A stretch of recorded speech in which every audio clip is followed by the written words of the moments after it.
bawat pagsapit ng gabi, ang bawat upuan ay may kani-kaniyang katabi.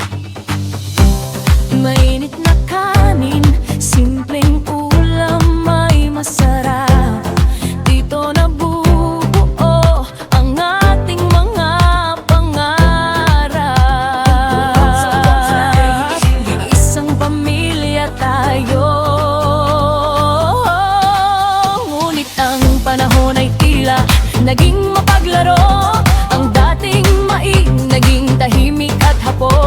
Si tatay at nanay pagod sa kami nating magawa. Ang mga anak sa kani-kaniyang silid nakatulala sa makabagong teknolohiya. Bawat isa ay abala.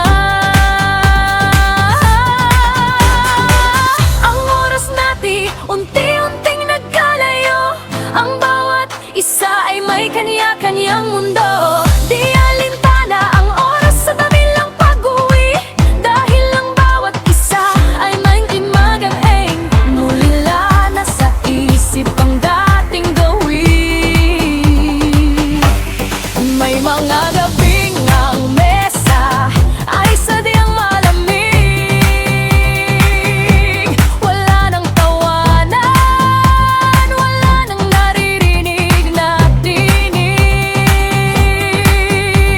Kanya-kanyang kain, mabilis ang pagkain, naiwanan ng hapag-kainan dahil sa paisa. Isang kumakain,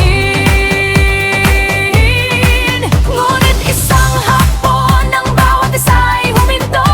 Binuksan ang pinto at ang muling nagtagpo. Ibinaba ang cellphone, kinalimutan ang lahat ng gawain. Muling nagsama-sama sa pagkain, dahil ang tunay na busog ay sa atin nasasalamin. Muling lumigaya ang ating mga puso. Ang bawat upuan ay muling may nakaupo. Wala nang kulang, wala nang kailangang magtago. Ang pag-ibig ng pamilya ang siyang hihilingin. Mabuong muli ang pamilya ang ating pinalangin. Noon, sa bawat pagsapit ng gabi, ang bawat upuan ay may kani-kaniyang katabi. Mainit na kanin, simpleng ulam ay masarap. Dito nabubuo ang ating mga pangarap. Isang pamilya tayo, ngunit ang panahon ay tila naging